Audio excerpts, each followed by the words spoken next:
Welcome to another edition of the Influence Global podcast, and I'm delighted to have with me a very special guest, and that is Bernard Achampong, who is the creative director and the founder of Unedited, which is a production company, and you work with all sorts of creative people around podcasts and things. So we have the podcast element as similarities. So we're going to talk today about being an entrepreneur around some of your content.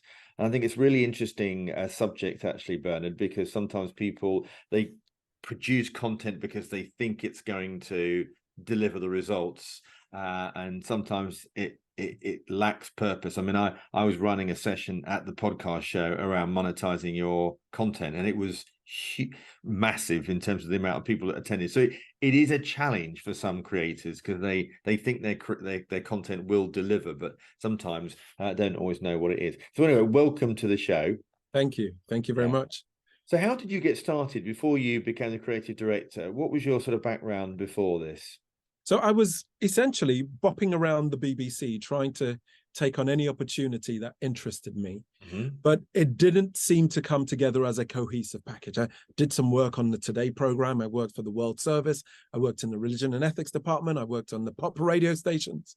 So there's a lot of things I was doing, but there didn't seem to be a clear direction in terms of what I wanted to do. I think the breakthrough came for me when I had a conversation about diversity. Which always seems like a well-trodden path.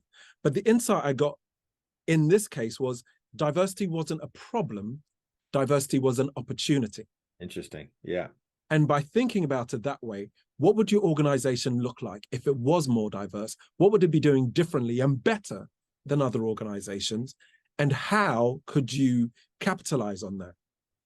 And that led me into setting up Unedited, which really is about what would a diverse organization look like if there were no limits, if there were no quotas, if there were no, well, we've got 3 Asian women and 4 from the LGBT community. And, when you take all those limits off, what does your company actually look like? Fascinating. Yeah. So now, I mean, let's talk about some of the creators that you've helped and supported, and more specifically, on how do they come to you? Do you find them or do they find you? How does that marriage work? Well, it's a mixture of both. We started off by looking for creators and finding people who wanted to use the growing world of podcasting, which is what we started. To say, well, would you like to make a podcast? We can help you make it. And as time's gone on, we've had people come to us, both the creators and the distributors, the platforms, the BBC, Spotify's, Audibles, come to us and say, actually, we've either got talent that we'd like you to work with, or we've got an opportunity. Would you like to put something in? Would you like to create something for us or create something with us? So give me some examples of some of the people that you've worked with and how you've helped them on their journey. Sure. So we worked with people like Julie Adenuga, who's from a great music family with her brother being Skepta and JME. And we've given her first full podcast, which allows her to be a lot more documentary style rather than formatted. We've worked with Joella Noble, who's a new up and coming presenter. We actually worked on a couple of formats with her before, first as part of a talk show and then part of a sneaker podcast. And now she's one of the flagship presenters on One Extra through our One Extra, BBC Radio One Extra's Throwback Party, which is just a great listen for an hour, where we said, imagine you're in a kitchen with your best friend at a house party. That's what we want. And she's been able to deliver that. And her personality shines through, and she's gone on to get other work with the BBC and so on. And that's really interesting because you used format in your description there, because there are, I guess, when somebody's starting out as a podcast, potential podcast, or thinking about it, they're faced with I mean, even the podcast show was somewhat overwhelming because there was just so much content, where do they start? But I think format is an important point that you raise. What type of format will work for me? So do you want to just enlighten our audience about that? So formats are a bit like sandwiches, I say to people. When I say, what's a sandwich? You know what a sandwich is. It's 2 bits of bread with a filling in the middle. Now, you can change that filling, you could change the type of bread, but you know what it is, you know what the structure is. And often as creatives, we want to make something new all the time. But for the audience, it can be quite disorientating.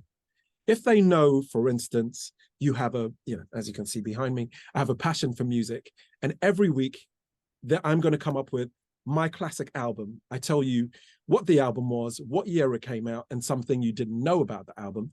That's a format. And the reason why that works for the audience is they know they're coming to you, they get that content again and again and again.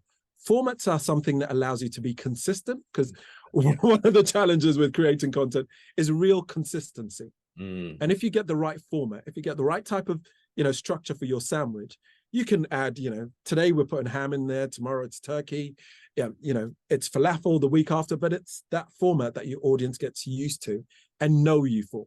And it's a lot easier to translate that into something else once you've got a clear format. And we found from creating podcasts, from starting out with going into the studio and just switching the microphone on and seeing what happens, to delivering something which is a lot more clear, a lot more coherent, and a lot more successful in terms of engagement when it is formatted. This is our introduction. This is how we get into the conversation. This is what we talk about next. This is the takeaway. And if we don't have those elements in the podcast, it kind of flies away and the audience really don't stay with it. Yeah, that's a really interesting point, isn't it? Because all of my shows are always with guests, but I have thought about at times changing that format and doing some solo ones, and but you just don't always know what. And I think sometimes as podcast hosts, we relish feedback, but we rarely get it. But I know I've got friends of mine that are radio hosts, and it's the equivalent of having a radio show. People don't necessarily comment and like. That doesn't mean to say that they don't like it. They're just not necessarily giving you that sort of feedback. So in an ideal world, if you were now to create a new podcast and like you could do it on anything with anyone, what would that look like? Oh, gosh. I think for me, what I found works well is when you get the audience involved. And I think what I'd like to do is to create formats that start with the audience. What is it that you want to know? If it was a live show, it would be the equivalent of, give us 4 ingredients. And by the end of this hour, from your suggestions, we would have created a dish. So someone says an aubergine and an egg and, a potato and... so this is like open mic night and a comedy event where actually the show is largely driven by comments from the audience, and they almost create a whole little funny story on the basis of that. Exactly. And it would be great to do that with a podcast, with a format where your audience, make the suggestions of the inputs and then your guests create the outputs from it. So that could either be a type of agony aunt scenario, whether that's personal or for business. My business is struggling with this, this, and this, and then your guests kind of unpack that and deliver an outcome. Or it could be something really random where actually you have different points along the podcast where you pick out a new, it's a bit like pick your own adventure stories. A quarter of the way through, you pick out a new suggestion which takes you in a different direction, and then your audience have been involved in building the story. Yeah. No, and now one of the big issues that I know a lot of content creators have is generating an income from that. And there are different ways in which they can do that. And I was amazed actually. For somebody gave me a stat once that suggested that my podcast was in the top 10% of all podcasts. I was thinking, how's that happened? I've got a reasonably good audience, but it doesn't see. And one of the reasons is because if you look at all of the podcasts that are out there, millions of them, a lot of them don't last that long, i.e. people give up. So, we talked about earlier consistency, didn't we? But what is how frequent in your eyes should you be posting a podcast, and how long should each episode be? I think that's part of a broader question. This is what we've learned, which is it isn't just about how frequently you post the podcast up, but how consistently, how frequently you are in touch with the audience. Right. So you could put the podcast up once a month, but maybe weekly there are touch points. So first week, is when the podcast comes out and you do your broad post about the podcast. The second week is where your social media assets go out. The third week is when you do your communication, your Twitter conversations around the podcast. The fourth week is we're going into recording the next episode. Here's what we're thinking about going to the next episode. So it's really not just about posting, but really engaging with your audience throughout the process. Audiences love to be involved in podcasts. And, I think there's a figure was banding around about 2 years ago where less than 80%, around 80% of podcasts receive less than 200 listens. That's 80% of all the podcasts receive less than 200 listens. Wow. Yeah. Which is quite powerful. It is actually. Yeah. So those that are literally shining through are in this very top 20%. Yeah. And those that are making the millions are probably in 5% of that. Top 5%. Maybe, or probably even less than that. Probably even less. Yeah. So being consistent and really engaging with the audience and tapping into that audience is key. Yeah, and I think one of the other things is that we shouldn't always be het up by the follower numbers, but the relevance of the followers, shouldn't we? Because you could say, well, actually, if you've got an episode on cooking or an episode on well-being, which has a much wider, broad audience, versus one that is maybe a lot more niche in business, for example. Or one on cybersecurity that again is quite niche and specialist, you may have a much smaller audience, but by the very nature of the subject matter, you are going to get people that are closely aligned for that, which means that an advertiser could find that more attractive. Am I right in thinking that? And yes, they'll stick with you longer. Having a business podcast is one thing, but having a business podcast for creatives who are looking at leveling up their business. So going from being a two-man band to getting some investment, relocating to a bigger space, moving out of their sheds or their bedrooms or their living rooms, that is a specific audience. And those listeners will engage with you more than just doing a broad business, because someone who's running an accountancy business doesn't have necessarily all the same needs as someone who's running a creative business or a childcare business. So being really distinct about the audience that you go for. And the lesson you also learn as you do this is when you look at the stats, you think you're in South London, as I am, you think you're speaking to a broadly UK audience, and then you realize that 60% of your audience is coming from Canada. Yeah, exactly. So very quickly you think, well, how do I engage with my Canadian audiences more? Yeah. And it's a really good point, actually. For some reason, I've got an American and a UK audience, but I've got some spike in Denmark. Right. Yes. And I cannot figure out what that is. I must just have a few fans there that keep popping up. But it is quite interesting. So yeah, it's another tip, isn't it? Is know your numbers. Keep looking and reviewing. Why did that episode work well? I think as well, for me, and it'd be good to get your take, is when you've got guests on, is those that share the episodes, and I mean really share it to their audience, can have a profound impact. And if I look at the episodes where I know that they've gone above and beyond, they are the episodes that have definitely done far better than those that haven't. Yeah. And that tends to be because you're speaking to your core audience. They already know about your podcast. Yes, of course. Your guest's audience doesn't necessarily know about your podcast. Right. So them sharing it with their audience brings in a brand new audience on top of the base that you already have.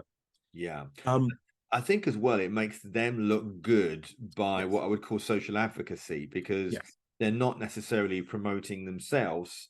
They're giving their audience an opportunity to hear them on somebody else's show. As well, which gives them that sort of level of independence. And one of the things, just on that point, one of the things that we started doing is not just saying to your guests, could you promote your episode?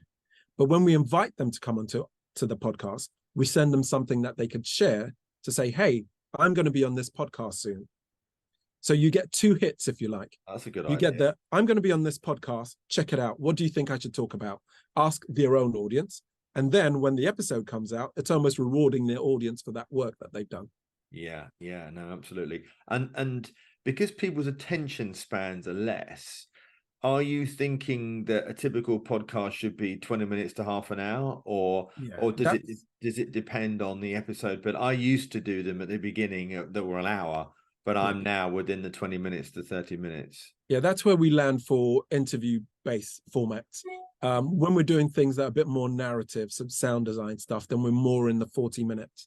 But essentially, yeah, people will they make their decision by looking at the title, the artwork, the description, and they don't really spend a lot of time on the description. So you've got to get them in the first couple of sentences. Yeah. And the duration, the amount of times people look at the duration of a podcast and go, am I going to give this thing that I'm taking a chance on an hour? Yeah. So what you may want to do in terms of your podcast strategy is have your earlier episodes shorter than maybe the ones that are episode 16 onwards. Yeah. Because then your audience have bought in. No, I understand that. And I noticed that more and more podcasters are using video clips and shorts to promote like 30 seconds sound bites that they can then share so people can get a taster for it. I think it's also worth mentioning, because a lot of people I've spoken to have realized that there's not much engagement on LinkedIn. But you have to remember that LinkedIn is not a format for podcasts anyway. So although it may be that you're sharing it, it's not something that people, because if people want to listen to podcasts, they will go on to. Yes. Yeah. And what about stuff like putting some spend behind one or two of your, I mean, I have never done that. Yeah. But I am I have been thinking about doing that and using like some hero episodes to really put some money behind. What do you think? That's what we do with our social media posts. So we take the post from the podcast organically for the first few days. We see which of the posts, which of the clips are doing the work. And then we put some money behind those because obviously they're engaging with the audience, and try to get some insights about why this particular post is engaging with the audience. And then what we do is we go back to our podcast episode and rewrite the descriptions heroing the clip that you've seen on social media.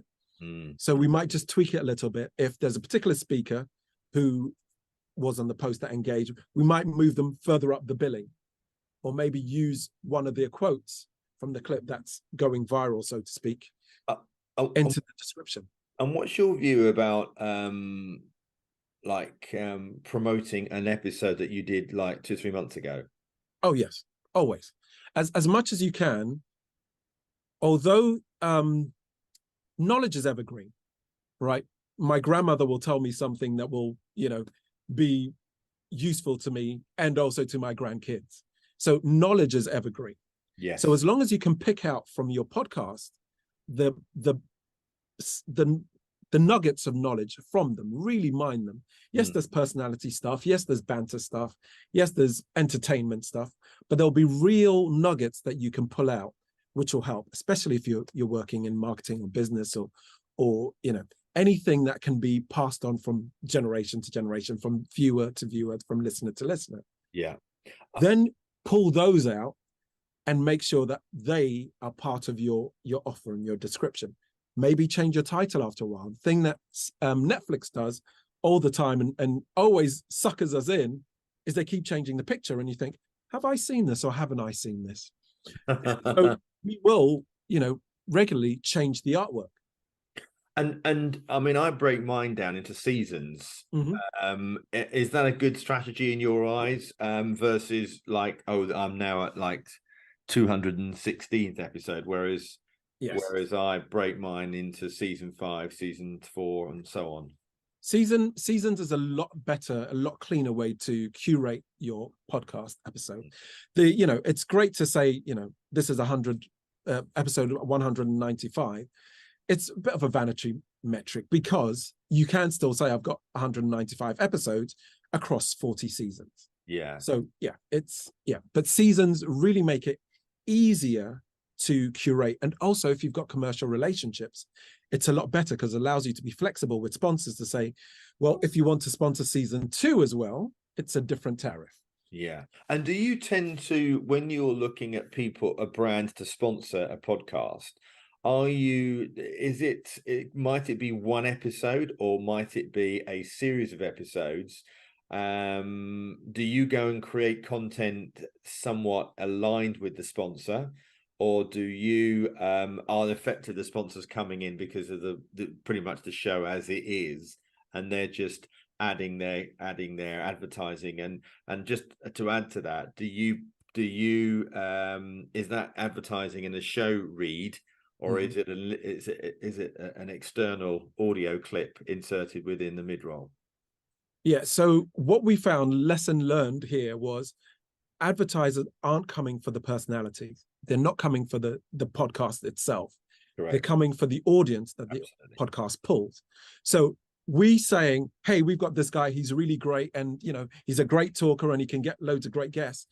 They say, well, who are you speaking to? Who's your audience, and how many of them are there? So a point would be, whenever you're seeking a relationship with a sponsor or an advertiser, lead with those stats, lead with the numbers. We're talking to women aged between 25 and 45. This is the thing that's important to them.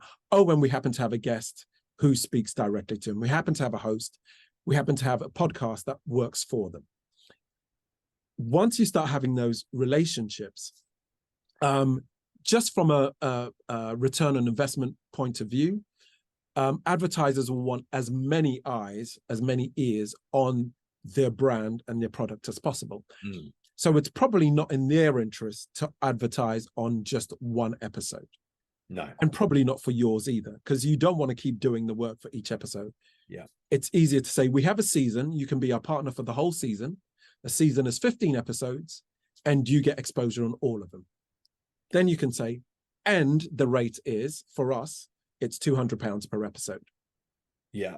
No, that's interesting, isn't it? Yeah. And is that, you just said £200, is that an average, or do you £200 it's a fairly good rate for people to spend on advertising. It's the equivalent to what you would spend on radio ads. So right. Brands and sponsors are used to that. It won't pay all your production costs, but it will help you do what you need to do. Yeah. Again, it's coming back to understanding that podcasts and sponsorship for podcasts don't necessarily pay all the bills, but it helps you get enough of the way to do other stuff.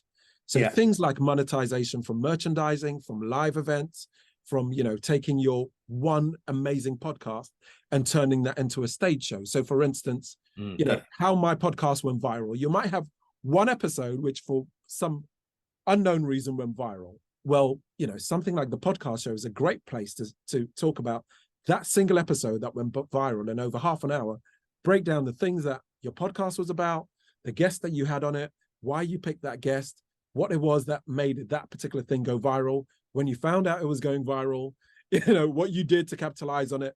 All of that becomes a stage show that you can take out to a number of different venues, including your mysterious audience in the Netherlands or in Canada, to doing a show in Canada, which then brings you another.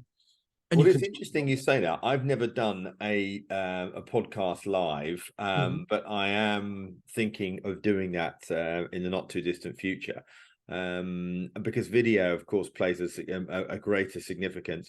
The only reason I haven't done that is because that requires investment and time, and and actually having somebody else alongside you, and you've got to know that you're going to get a return on that investment.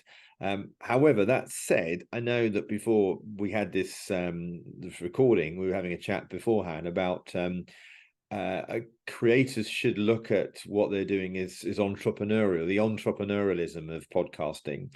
And sometimes it's about building your personal brand credentials, and thinking, I might not make money today, but I will in the future as long as I'm consistent with what I'm doing. So do you want to just elaborate on that? Yes. So we speak to our creators as, imagine someone came to you and said, hey, I'd like to be part of your project. I've written 16 books on education. immediately you think, oh, they must know something about education. Well, we're in the world where the podcast can also give you that kudos to say, I've got 3 seasons on a podcast on business or a podcast on accounting or sports psychology, gives you that credibility.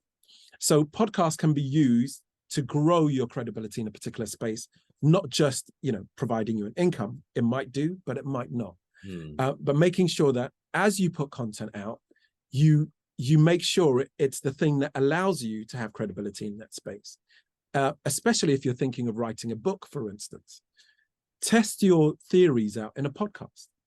So over 10 episodes of your podcast, thinking I want to write a book about, West African entrepreneurs, for instance, knowing that there is a massive growth rate in Africa. People are moving over to Africa to do more and more business. You want to write a book about that. So you interview 10 West African entrepreneurs. That becomes the basis of your book. You transcribe all of that. And on the header of your book, you say, based on the leading podcast series, because, well, there's only one, isn't there? Yours, the leading podcast series about West African entrepreneurship. So all of a sudden, it starts to work in your favor. But that podcast has helped build your credibility in the space, which allows you to do other stuff. One of the things that we do, just to tie the two things together, one of the things that we do is we have a show, which is a live show called 7 Secrets of Immersive Storytelling. Because one of the things that people kept saying to us about our podcast was, we really like the way you've done the sound design. Are there any tips you can give us in that? So we have this stage show, which is 7 Secrets of Immersive Storytelling, where we say, well, here's how you can use your music. Here's how you can use your atmosphere. Here's what you can do with your scripts. Here's how you can use silence, for instance, in your podcast production. And we show examples across a different range of podcasts. Nice. So all of it is about building credibility in what you do. And you might find out that people aren't interested in your podcast per se, but how do you structure your questions? You might be a great interviewer, and that becomes your show. How do you go out and create these great interviews with people that, I always like to listen out to interviews where the guest says, that's a good question. Yeah, exactly. For me, it means it's a question that they haven't been asked for and they have to think about in a new way. Yeah. No, I agree. Which is the reason why I asked you if you could create any podcast. Yeah, it did make me think that that's a great actually. Yeah. Great. Thank you so much for joining us on the show today. It's been really insightful, and it's lovely to chat with a fellow podcaster. How can people find out more about you? So follow us on everything. We are Unedited. So we are Unedited on everything. All the socials and the website as well. weareunedited.com.